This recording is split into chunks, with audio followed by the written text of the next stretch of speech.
प्रकाश हा मध्यमवर्गीय कुटुंबातील मुलगा असून तो फारसा शिकलेला नव्हता, पण त्याने बऱ्यापैकी शिक्षण घेतले होते. मात्र चुकीच्या संगतीमुळे तो गुन्हेगारी प्रवृत्तीमध्ये अडकला आणि त्याचे मित्र सुद्धा त्याच्यासारखेच होते. मारामारी, भांडणं, वसुली हेच त्यांचे रोजचे काम बनले होते आणि प्रकाश या गोष्टींमध्ये विशेष प्रवीण झाला.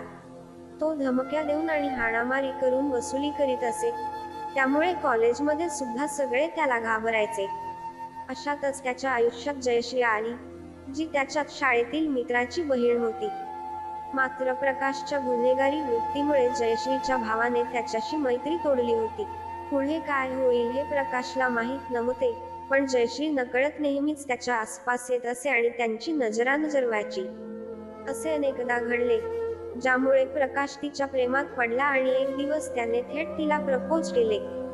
जयश्रीला प्रकाशची गुन्हेगारी वृत्ती सोडून बाकी सगळं आवडत होतं. ती कधीच त्याला घाबरली नाही आणि म्हणूनच तिने त्याचं प्रपोजल स्वीकारलं.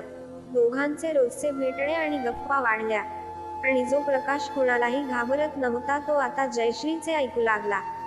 तिच्या प्रत्येक इच्छेला तो मान देत होता आणि तो तिच्या प्रेमात पूर्णपणे वेडा झाला. मात्र त्याच्या गुन्हेगारी जीवनामुळे त्यांच्यात भांडणं होत राहिली. अखेर जयश्रीने त्याच्यासमोर एक अट ठेवली, लग्न करायचे असेल तर त्याला गुन्हेगारी जीवन सोडावे लागेल. प्रकाशला जयश्रीशिवाय आयुष्य अशक्य वाटत असल्याने त्याने हे स्वीकारले आणि आपल्या मित्रांना आपली गुन्हेगारी जीवनशैली सोडण्याचा निर्णय सांगितला. मित्रांनी त्याला अडवले नाही, उलट आनंदाने त्याच्या निर्णयाला पाठिंबा दिला. प्रकाशने नवीन सुरुवात करण्यासाठी व्यवसाय सुरू केला. दरम्यान जयश्रीच्या घरच्यांनी तिच्या लग्नाची दुसरीकडे जुळवाजुळव सुरू केली, पण तिने ठामपणे प्रकाशसोबतच लग्न करणार असल्याचे सांगितले. अखेर कुटुंबाच्या संमतीने दोघांचे लग्न झाले आणि ते सुखी संसाराच्या स्वप्नात रमले. प्रकाश प्रामाणिकपणे आपला व्यवसाय करत होता आणि गुन्हेगारी सोडून एक सभ्य व्यक्ती बनला होता, ज्यामुळे जयश्री आनंदी होती. पण सुख फार काळ टिकले नाही. संसारासाठी पैसा लागतोच आणि त्यामुळे घरात वाद होऊ लागले. लग्नाला 2 महिने झाले असतानाच पूर्वी केलेल्या गुन्ह्यांमुळे प्रकाशला 6 महिन्यांची शिक्षा झाली आणि तो तुरुंगात गेला. नवरा तुरुंगात गेल्याने जयश्री पूर्णपणे एकटी पडली, पण तिने त्याचा हात सोडला नाही. ती रोज त्याला भेटायला जात असे, पण घरी आल्यावर ती एकटी वाटायला लागली आणि त्यामुळे सोशल मीडियावर जास्त वेळ घालवू लागली. याच दरम्यान तिच्या शाळेतील एका जुन्या मित्राशी तिचा संपर्क झाला आणि दोघांमध्ये रोजच्या गप्पा सुरू झाल्या. प्रकाशवर प्रेम असूनही जयश्री हळूहळू त्या मित्राच्या बोलण्यात रमू लागली. त्यांचे बोलणे वाढले आणि एकमेकांबद्दल आकर्षण निर्माण झाले. एके दिवशी त्या मित्राने तिला भेटायचे सुचवले आणि तीही तयार झाली. दोघे भेटले आणि जयश्रीने त्याच्यासमोर प्रकाशबद्दल बोलून दाखवले. मात्र मित्राने तिला पटवून सांगितले की प्रकाशच्या गुन्ह्यांमुळे तो पुन्हा तुरुंगात जाईल आणि ती कायम त्याच्याशिवाय राहील. त्यामुळेच त्याने तिला संबंध ठेवण्याचा प्रस्ताव दिला, पण जयश्रीने त्याला नकार दिला. मित्राने काही दिवस तिच्याशी संपर्क तोडला, पण जयश्रीला त्याच्याशिवाय करमत नव्हते.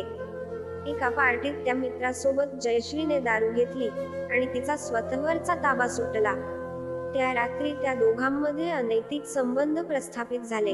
सकाळी तिला कळले की तिने नवऱ्याला धोका दिला आहे, पण आता वेळ निघून गेली होती. त्यानंतर ते दोघेही नियमितपणे भेटू लागले आणि त्यांच्या प्रेमसंबंधांमध्ये ती अधिक गुंतत गेली. या दरम्यान प्रकाश तुरुंगातून बाहेर आला, पण त्याला जयश्रीच्या वागण्यात बरेच बदल जाणवले.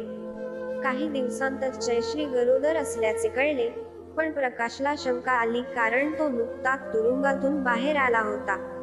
त्याला काही सुचत नव्हते, पण त्याने जयश्रीवर संशय घेतला नाही. मात्र तिचे संशयास्पद वागणे पाहून एके दिवशी त्याने तिचा पाठलाग केला आणि तिने आपल्या प्रियकराला आपण त्याच्या बाळाची आई बनणार असल्याचे सांगितले. तसेच प्रकाशला फसवण्याची योजना उघडकीस आली. हे ऐकताच प्रकाशला धक्का बसला आणि तो तुटून गेला. त्याने मित्रांकडे जाऊन आपली व्यथा मांडली, पण त्यांनी त्याला समजावले. मात्र प्रकाशला हे सहन करणे अशक्य झाले होते. घरी गेल्यावर त्याने जयश्रीला थेट घटस्फोटाची मागणी केली आणि तिला तिच्या प्रियकराकडे जाण्यास सांगितले. जयश्री उडवाउडवीची उत्तरे देत होती, पण प्रकाशला सत्य कळाले होते. त्याने स्पष्ट केले की तो तिच्या विश्वासघाताला कधीच माफ करू शकणार नाही. अखेरीस जयश्री घर सोडून माहेरी निघून गेली. प्रकाशच्या मनात मात्र आता जगण्याची इच्छाच राहिली नव्हती. त्याने एक पत्र लिहिले आणि आत्महत्या केली. त्याच्या मृत्यूने सगळीकडे हळहळ पसरली. मित्रांनी त्याला वाचवू शकलो नाही याचे दुःख मानले आणि जयश्रीला कळले की तिने खूप मोठी चूक केली. तरीही तिचे आयुष्य पुढे सुरू राहणार होते. तिचे बाळ जन्माला येईल आणि कदाचित ती तिच्या प्रियकराशी लग्नही करेल. पण ज्याची काहीच चूक नव्हती त्या प्रकाशने आपले जीवन गमावले. प्रेमात हरलेल्या लोकांनी हे लक्षात ठेवले पाहिजे की कोणत्याही व्यक्तीसाठी आपले जीवन संपवणे हा उपाय नाही. तसेच लग्नानंतर एकनिष्ठ राहणे गरजेचे आहे. विश्वासघात केल्याने कोणाचेही भले होत नाही. तुम्हाला काय वाटते? तुमच्या प्रतिक्रिया खाली कमेंटमध्ये नक्की कळवा. धन्यवाद.